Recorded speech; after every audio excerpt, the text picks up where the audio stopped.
9 सीटें होती, कौमी असम्बली की 9 सीटें होती, और अगर यही फार्मूला, यही मुतनासिब नुमाइंदगी हम पंजाब असम्बली पे लगाते तो पंजाब असम्बली में मौलाना खादिम हुसैन रिजवी की क्रेन के इंतखाबी निशान पर 21 MPA होते। कौमी असम्बली में 9 MNA और पंजाब में 21 MPA होते। इसके मुकाबले में जो MMA है, मुत्तहिदा मजलिस अमल, वो सिर्फ 0.44 मिलियन वोट ले सका, जबकि इनके वोट 1.9 मिलियन थे। ये एक ऐसी सियासी जमात बनकर सामने आई। मैं फिर कह रहा हूं कि मैं मौलाना को एक आम मौलवी के तौर पर आपके सामने नहीं ला रहा, एक सियासतदान के तौर पे ला रहा हूं, जिनको हम शायद कुछ धरनों के हवाले से जानते हैं, और उन्होंने धरनों की सियासत भी कामयाबी के साथ की, इतनी कामयाबी के साथ की कि तोड़ फोड़ तो शायद बहुत कम, बहुत इक्का दुक्का वाकयात होंगे, लेकिन उन्होंने अपने सियासी मकासद के हसूल के लिए, अपने दीनी मकासद के हसूल के लिए, हुर्मत रसूल के लिए, खत्म नबूवत के तहफ़्फ़ुज़ के लिए जो किरदार अदा किया, उसके नतीजे में जो पॉपुलैरिटी उनके सामने आई, तो जब 2018 के इंतखाबात हुए तो मौलाना ने पंजाब के 297 हलकों में से इस काबिल थे कि 262 हलकों में अपने MPA के उम्मीदवार खड़े किए। मौलाना ने पंजाब की कौमी असम्बली की 141 नशिस्तों में से 121 पर इलेक्शन लड़ा। यह उनकी पॉपुलैरिटी का ये बड़ा एक मुंह बोलता सबूत है। और मौलाना खादिम के उम्मीदवार 88 हलकों में तीसरे नंबर पर रहे, रनर अप भी रहे, कुछ कम हलके थे, लेकिन तीसरे नंबर पर 88 हलकों में मौलाना खादिम रिजवी के उम्मीदवार थे। और चौथे नंबर पर जिन हलकों में मौलाना के उम्मीदवार आए उनकी तादाद है 82, यानी कि चौथे नंबर पर वो रहे। और ये मैं आपको एक और बात बताता चलूं कि 8 हलके ऐसे थे जिनमें मौलाना के उम्मीदवारों के वोट 50,000 से लेकर 1 लाख थे। मौलाना की पॉपुलैरिटी के बारे में मैं कुछ और आपको बताता चलूं कि लाहौर, अटक, गुजरात, शेखुपुरा, ये 4 शहर ऐसे थे जहां मौलाना के उम्मीदवारों ने, मौलाना की जमात ने 1-1 लाख से ज्यादा वोट लिए। और लाहौर में, जिस शहर में बैठ के हम बात कर रहे हैं, मौलाना खादिम रिजवी के 2,08,000 वोट थे।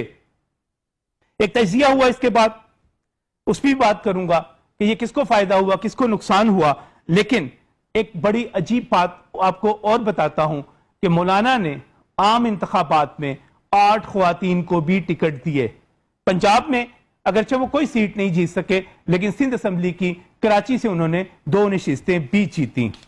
एक और तजिया हुआ, बड़े सीनियर सहाफी हैं लाहौर के, उन्होंने जब इंतखाबात का तजिया किया तो उन्होंने 2 टोक अंदाज में बताया कि मौलाना कौमी असम्बली के 13 हलकों में नवाज लीग की शिकस्त का बायस बने।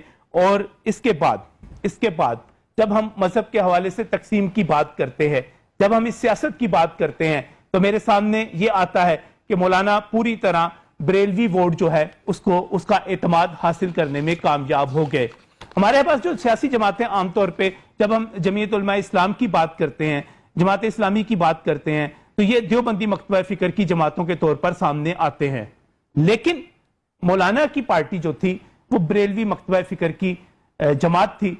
इससे पहले बरेलवी मकतबा फिक्र का वोट जमीयत उलमाए पाकिस्तान के पास हुआ करता था। और JUP के बारे में कहा जाता है कि 1970 के इलेक्शन में उन्होंने उतने ही वोट लिए थे जितने मौलाना ने इन इंतखाबात में लिए। ये एक बड़ी मजेदार, बड़ी दिलचस्प सूरत हाल है कि मौलाना खादिम हुसैन रिजवी, जिन्हें हम शायद एक अक्खड़ मौलवी के तौर पे, एक धरना देने वाले मौलवी के तौर पर जानते हैं, वो एक कामयाब सियासतदान थे और पंजाब में और पाकिस्तान की सियासत में उनका ठीक ठाक किस्म का असर था। उनके असर के हवाले से 2018 के इंतखाबात में वो किस तरह असरअंदाज हुए, मैं आपको NA57 रावलपिंडी की मिसाल देना चाहता हूं, जहां से साबिक वजीर आज़म पाकिस्तान शाहिद खाकान अब्बासी उम्मीदवार थे। शाहिद खाकान अब्बासी जो थे, उन्होंने जो वोट दिए 1,24,703 थे। और उनके मुकाबले में पाकिस्तान तहरीक इंसाफ के उम्मीदवार सदाकत अली अब्बासी थे। सदाकत अली अब्बासी के वोट जो थे 1,36,249 थे।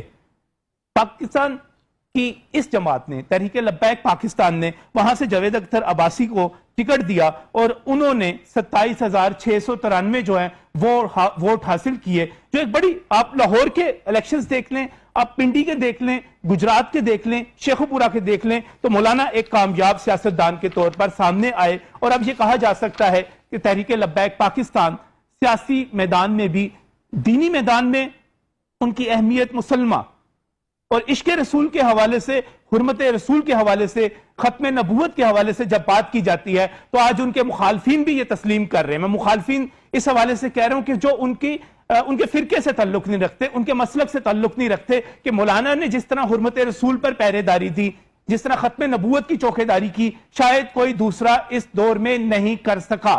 ہم اعتراض کر سکتے ہیں، مولانا کی بہت ساری باتوں پر اعتراض کر سکتے ہیں، اور یہ بات اس لیے درست ہے کہ نبیوں کے بعد کوئی معصوم عن الخطا نہیں ہے، لیکن مولانا کی کامیابی کو اٹک سے لے کر لاہور کے مدرسے، لاہور میں آنے تک، پھر سیاسی میدان میں آنے تک، پھر تحریک لبیک پاکستان بنانے تک، پھر 2018 کے انتخابات تک، اور ان انتخابات کے بعد اب تک فرانس کے سفیر کو ملک بدر کرنے کے مطالبے پر حکومت کو جھکا لینے تک، اس معاہدہ کرنے تک مولانا ایک کامیاب سیاستدان کے طور پر بھی سامنے آئے ہیں۔